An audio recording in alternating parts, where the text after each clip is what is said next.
What is up mga ka-Ugyon? My name is GC. My name is Anjo. I'm Benny. And we are Ugyon.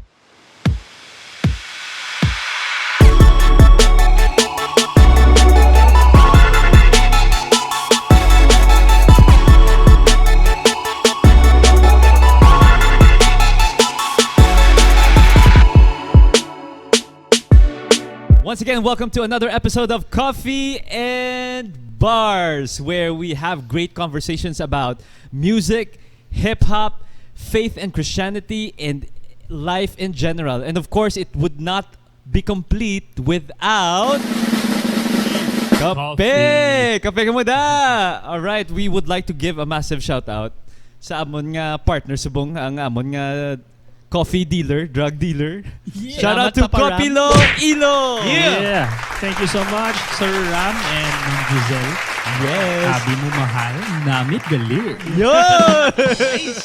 Nice. Ara sila lapit sa, for those who are in Iloilo, they are near SM Delgado, along SM Delgado. I think tupad sila sang grillers. Yeah. No, so if you have time, I think they're open at 10 a.m. Yeah. 11 a.m. 11 a.m. onwards, no. So Ooh. please do check them out. Support nato ng mga local businesses, no. Kag salamat gid liwat mga boss. Sa Tubang Bangko Sentral, Solis Street. Oh, Nice. Yun.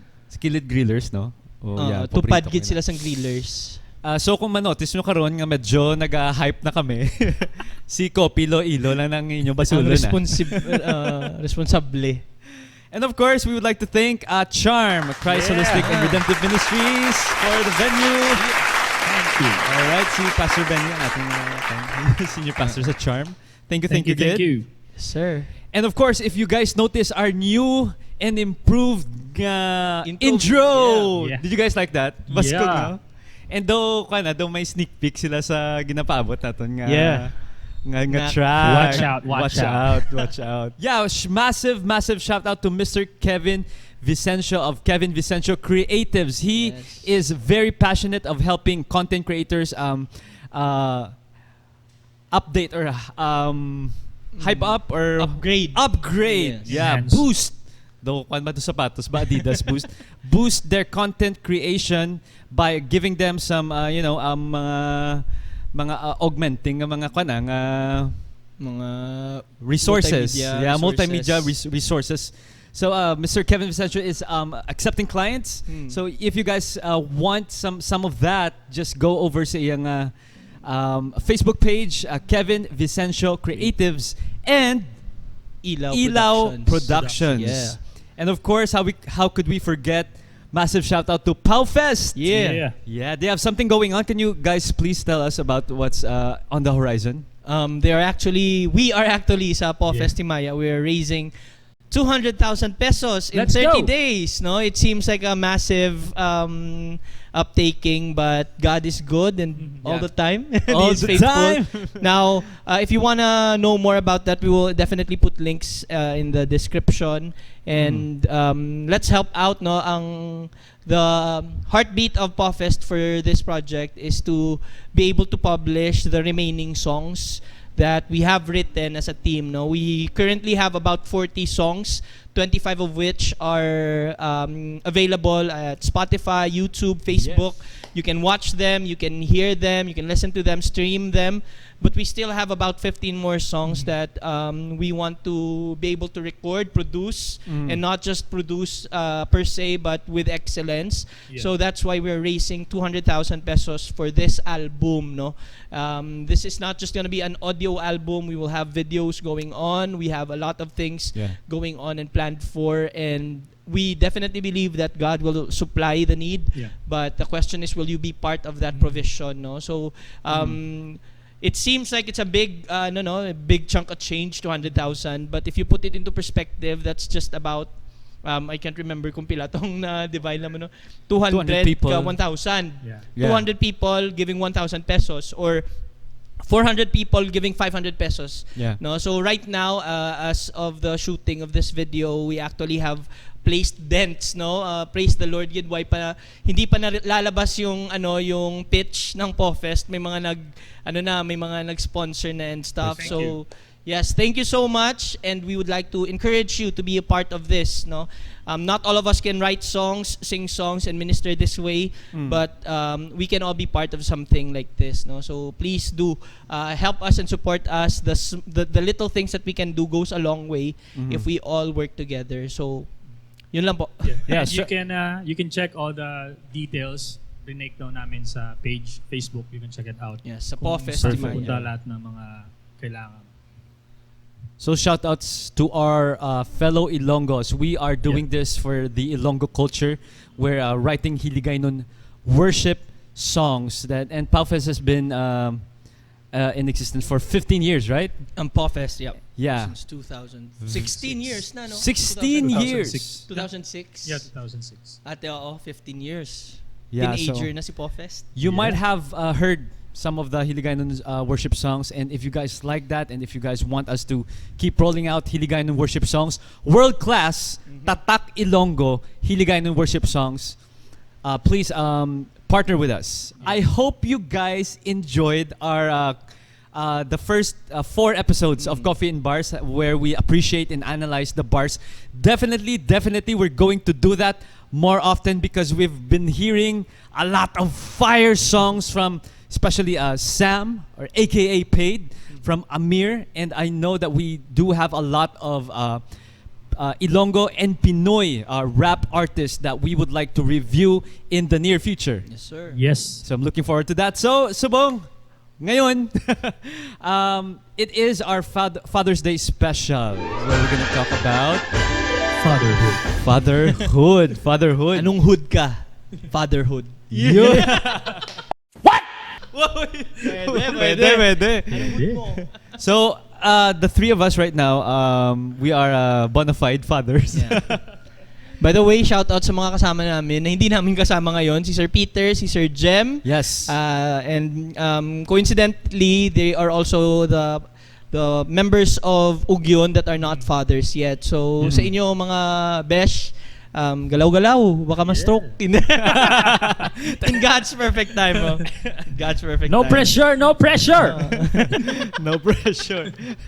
Pero pressure din. Take No pressure. Take down notes. Yeah, sila. yeah. Yeah. So yeah, fatherhood is a pretty simple, very general nga topic, but today, this episode, we're gonna give our kaugyons each of our different perspective with regards to fatherhood. I mean, I'm sure we will agree on most, but I'm sure there are things na we would differ in our opinion. So I think that would benefit aton mga kaugyons. So let's start off with ang nagayom-yom. Ano? What? With Pastor Anjo. Kaugyon Anjo. How long have you been a father? Yeah, how long? When did you become a father? How old were you? That was June. Kayo ang daan gamate si Crispy. 2019 guro? 2019. Yeah, that was June 2019. Ay, timing sa Father's Day. Umabot ng Father's Day, no? Yeah. No, timing. And I have been praying for this because we were married since 2015. So, of course, from 2015 to 2019, annually you acknowledge the fathers in your churches. You acknowledge the father in your family. And I'm just sitting there. Of course, I am married. Every time na pinagpiprayan ni Pastor yung mga tatay, sana balang araw maging surprise din na di nila alam, tatayo ako. Prayan ako ni Pastor. So, I was praying for this. And because it happened that Crispy's friend, she told Crispy that she was delayed for, I think, 1 week. And Crispy knew that she was delayed for 1 day only because she is a regular when it comes to menstruation. So every time we are waiting, every time that she is delayed, so we are hoping. But you wait for 2 weeks, 3 weeks delay, and after the PT, it's still negative. So why not just 1 day delay so that the expectation will cut right off if it's negative. So that's it. When I saw the 2 lines, somehow I'm still in disbelief. Tomorrow we will go serum test, so to confirm. And And I think that was also I think that's the most special gift I also gave my father. So during Father's Day, we bought a cake, and then of course it's to acknowledge him, knowing that he's the only father in that table so far. So there we put the result. Also, when he opened the cake, so there the result were there. Wow. So yeah, I think that was First by apo, far. no? First apo first sa apo. family kasi. So somehow it's challenging, it's fun, and as what we have always agreed with my wife, it's a roller coaster ride. So yeah, I have 2 now. Wow. yeah. So what could I say? Yeah. How old were you when your eldest? 30. 30. Yeah, 30 ka na 30 daw. years old. So we've waited for almost 5 years. But yeah, God is faithful. So sa mga couple dyan, na somehow you're still praying for it, you're still waiting, and somehow some of you are struggling, we've been there. Especially today as Yeah. Father's Day. Like, we will be Yeah. releasing this video today on Father's Day. And this is what Pastor Benny encouraged us also before. You married your wife or your husband because you love each other primarily. Yeah. So just continue loving each other and loving God, and just lay down your dreams to have kids. And in God's perfect time, I believe, once you're ready, because God is timeless, man eh. Yeah. So He is not bound by time and space. Just keep on, be faithful with your relationship with your wife, with your husband, especially with the Lord. Yeah, you speak more about it because it has been frustrating for you Yeah. during those waiting times. Yes. And And we've to a talked- lot of of people. I have people. friends Yeah, who have yeah. been struggling like that too. For me, it's medyo a foreign subject because I didn't feel it that way. But the more I listen to Anjo talk about it, like the more I put myself in his shoes and like, It could have been me. yeah, it could have Yeah. been me. It would. Especially, gusto ko lang din i-point out, no? Like, I can attest to this because they've waited. We've been friends for a bit now. And as they were waiting, kami din, we were waiting as well, but not as long as they did. So when we finally knew that we were having a son, we were having a child, we tried to be very sensitive sa kanila kasi we would fellowship together as yung families, and then we would try to be as sensitive as we can because we know that it has an effect on them. Pero gusto kong i-point out na minsan kasi a lot of people being on the receiving end of this as well before, a lot of people are sometimes insensitive when it comes to this matter. Yeah. They would tell you one of the worst things that we've heard. Kami ni Mrs. I think we were married for about almost 2 years now then, and we still didn't have a baby. Tapos isang family gathering nila sa kanilang side. I'm not gonna say any names, no. Pero nag-handle kami nung bata. I think inaanak niya or something. Tapos gaulit kami sa bata. Tapos yung sinabi sa amin sa Iligay noon is this. Sabi niya, ay ulit-ulit lang sila sang bata, sang iban kaya hindi sila kaubra sang ila.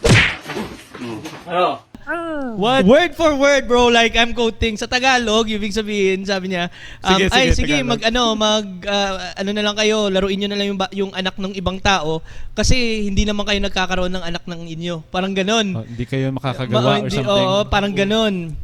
So, we understand that wasn't out of malice. Yep. Because yung family, it's something, it's just small talk sometimes. It's something that you hear a lot. Pero I just want to point this out and grab this opportunity because I am an avid advocate of this. Yeah. Let's be sensitive to people, to other Yes. people as well, no? Kasi minsan nagiging heartless yung pagiging mindless and thoughtlessness, yung thoughtlessness ng sinasabi natin, no? So hindi siya cool, Yeah. no? So when you see people, couples, it's not as if they chose not to have, even if they chose not to have a child, it's just let them do them, di ba? Yeah. Like it's not as easy as Yeah. that. So be more kind and compassionate to other people, no? So yun, I'd like to say that because probably some of us who are watching this right now have become insensitive before. Or probably just today, Father's Day ngayon, no? Ilang tao sa church yung sinabihan natin, uy, ikaw, kailan ka pa? Yun. Yun. Hashtag relate no? Yung sa atin minsan, feeling natin, it's cool, it's just, small talks, but it's very painful for people who are waiting. Yes. So, let's be more conscious about those things. Let's be kinder with our words and how we talk to other people, especially with those things ba. And for me personally, it's okay with me somehow to Hear those things. Yeah, to hear those things from I was other gonna people. ask, yeah. But it affects my family. Your Somehow family? yung biyanan ng kaibigan ko doon, ginagano nun si Papa 2-0. So, dalawa na yung apo, wala ka bang apo? Parang gano'n. So, for me, it's just okay. I can take it. But to affect the family members, Pagdating sa pamilya, subukan mo, ate tita kay Jesus. Yun lang. Tagos. Yeah. I think the key word of all this is to be sensitive. Yeah. Mindful or Mindful. I think it comes with the culture or the generation before us. I think they put a lot of Nakasanayan na pride, nila a lot of pride of how many apos kids you they have, Yeah, right? apos. So I think Because children are like arrows sa quiver daw eh. So the more you have, the more chances of having someone abroad. the more chances of winning. The more chances of having someone work abroad, you know. Oh, that's nagiging a whole different nagiging topic. chess move siya eh. Yeah. Nagiging chess move siya eh. So, baka isa lang naman sa kanila makapag-abroad, maano man lang tayo. #insurance. ROI eh, no? Return of investment. I think there's a good side to that and a bad side, because I've heard, I think it was our friend Sam's wedding. I wasn't there. The pastor who officiated highlighted that one of the goals of getting married is to raise up godly children. So if you put it that way, the more children, if you raise them up godly, that's the qualifier, then it's good.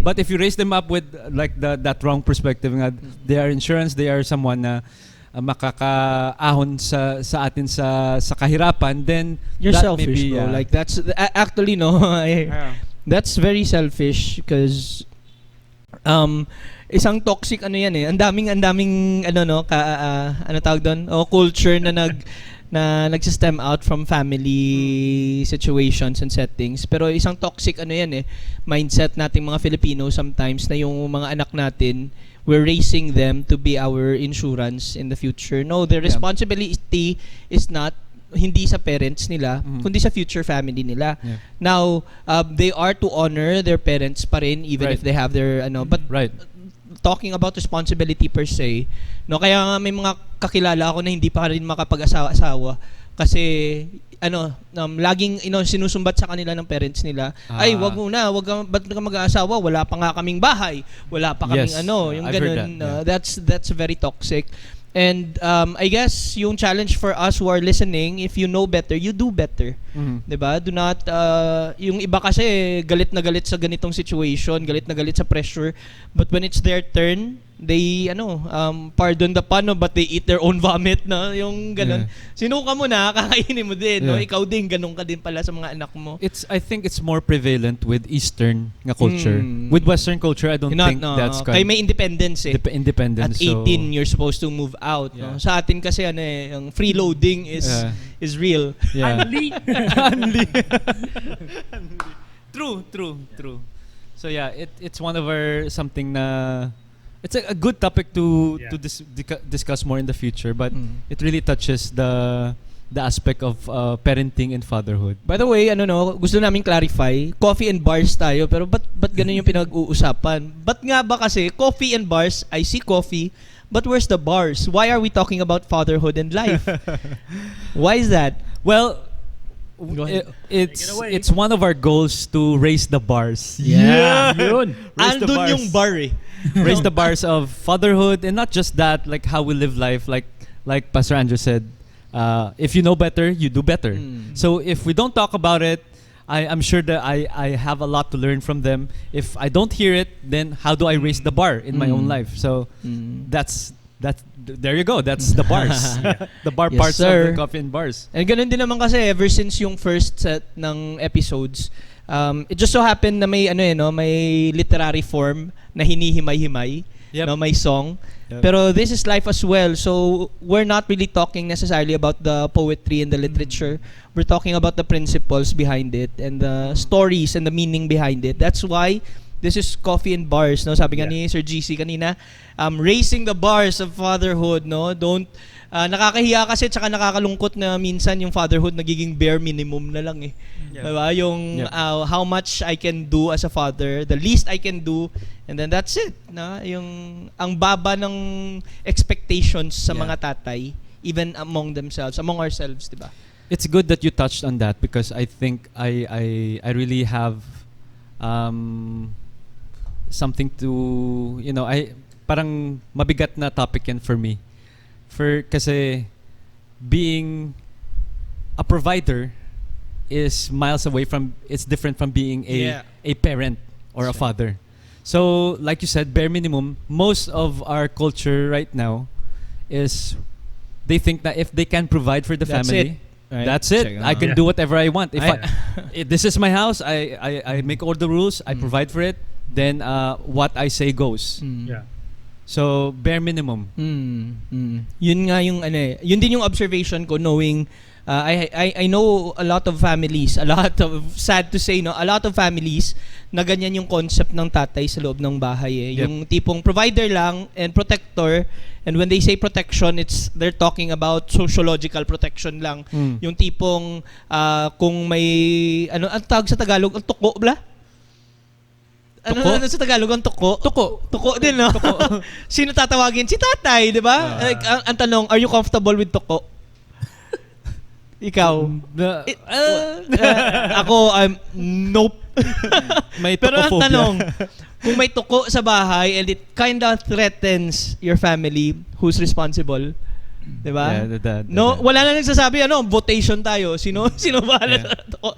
Pero as a tatay, you're supposed to protect your family. Pero sadly, hanggang doon na lang minsan yung protection.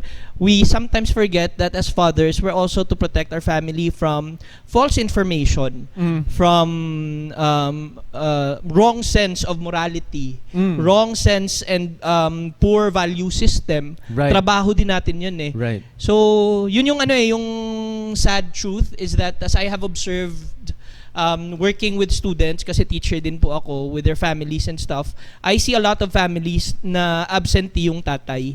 Andyan din siya, provider siya, protector physically. siya sa ganon, sociological, physical aspect. Pero everything else, yung nanay yung yung in charge. Si nanay yung pumupunta sa school, si nanay yung nagre-reprimand sa anak, si nanay na lahat. Now, I'm not saying that that's wrong, but I'm saying that that's imbalanced. Yes, and that's not the nanay's job to begin with. Yeah. Ang mga nanay dito sa church, no, marami kaming pag Father's Day, marami kaming mga nanay na kung ako lang papayagan, bibigyan ko din ng Father's Day token. Kasi they are standing as fathers and mothers at the same time in their houses. Now, they are operating under God's grace and they are working their butts off, and kudos to them, but that's not how God designed it to be. Yeah. Just because it works doesn't mean it's a good idea. Diba? Just because your mother can somehow compensate doesn't mean that that's a good idea. Sabi nga nung isang komedyante daw just because you can drive with your feet doesn't make it a good idea. Diba? So yun yung minsan na as fathers, where are we? Yeah, where are the fathers? Yeah. Like you said, like nag-compensate sometimes I'm not sure where I heard it, but I've heard it somewhere that someone described our culture as more of matriarchal. Would you guys agree? Yeah, that's because the wives or the mothers take charge mostly of almost everything. And the father just provides, protects. That's it. And That's it. Police. No. Polices. Oh, that's it. That's true. Like, you can look at it sa schools, as I've mentioned. Yeah. May mga gatherings and stuff sa school kung ma-attend either si nanay Mm. o si lola. Yeah. Mm. 'Di ba?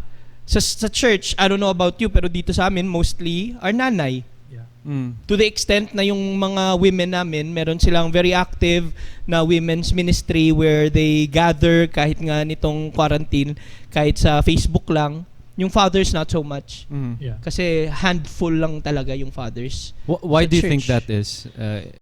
I think based- it's because as a society, as you've mentioned, matriarchal tayo. And because of that, we give Culture. fathers a pass Mm. na okay lang yan, importante. Buti ka nga, umuwi pa yung tatay niyo sa bahay niyo eh. Yeah. Yung ganon, Bare minimum. yung standards very low talaga.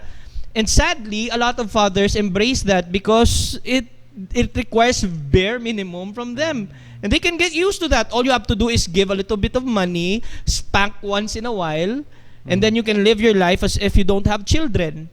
'Di ba? Yeah, You don't have a wife to Parang binata pa. Oh, parang ganun. Marami akong kakilalang ganun eh. So for you who are on a rush, do you still want to be a father? No. This is reality somehow. Yeah. Reality check for all of us, and somehow it's also to open the minds Mm. of the ones watching this, the ones hearing this. There's still time. Yeah. So somehow, for our young fathers who are watching there, somehow I hope that you are taking down notes. We are not perfect fathers. We're still learning. Far from it. Yeah, far from it. But it's a good thing that you have friends to share with and to To talk, compliment. to have conversations with. Yeah. It's really helpful. Yeah. I think a couple of weeks ago, may pinost nga ako kasi medyo, I think last week lang siguro. Kasi nga, Father's Day ngayon. And may mga nakita ako sa Facebook, social media. I have friends na nagbebenta ng mga gift ideas for fathers. By the way, do you know, according sa nabasa kong statistics, I don't know how updated it was, no? Pero the most expensive holidays in the world is Christmas. Second, Mother's Day. Mhm. Third, I think Valentine's. Do you know kung pang ilan yung Father's Day? 94th.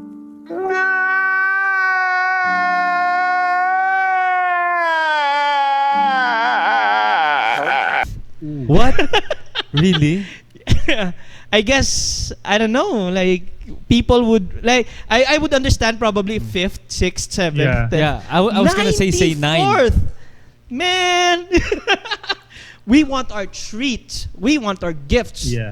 Bring it on. Yeah, I think I have a theory for Sige. that, because I think culturally, with fathers, we are expected to act like we don't need stuff. we don't need anything. We got it all under control. We are emotionless. We don't appreciate. Yeah. So definitely, pag ganun, That's a misconception. yeah. Wow. We are not emotionless. We have emotions too.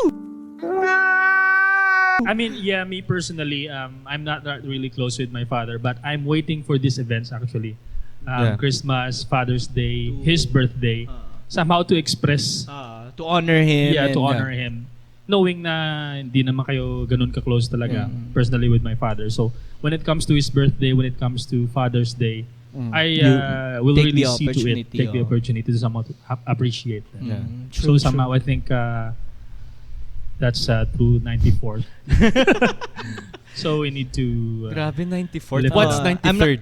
I'm not sure. No, I think Groundhog's Day. I'm not sure. No, I'm not sure if it's updated. By the way, if you have a more updated statistics, please let us know through the comment section. No, Yeah. pero think But about it. That No, is sad. oh, actually. it's really Very sad because sad. think about it. Pag Mother's Day, si tatay ang taya. yun. Yeah. Pag Father's Day, si tatay pa rin ang taya. Kaya nga ibang tatay hindi na umuwi. Nag-change oil. Sumakabilang bahay na. But that's sad. That's Yeah, I sad if you know. think about it, I- because it's a vicious cycle. Uh-uh. Like you expect men or fathers to be stoic or emotionless, or to have that bravado na that they wouldn't don't need that- appreciation. They yeah. wouldn't need. It's a vicious cycle. Yeah. Then the people around him would think, I'm not gonna express anything, baka when ako pa yung mapahiya, cheesy pa, corny no? So it's a vicious cycle.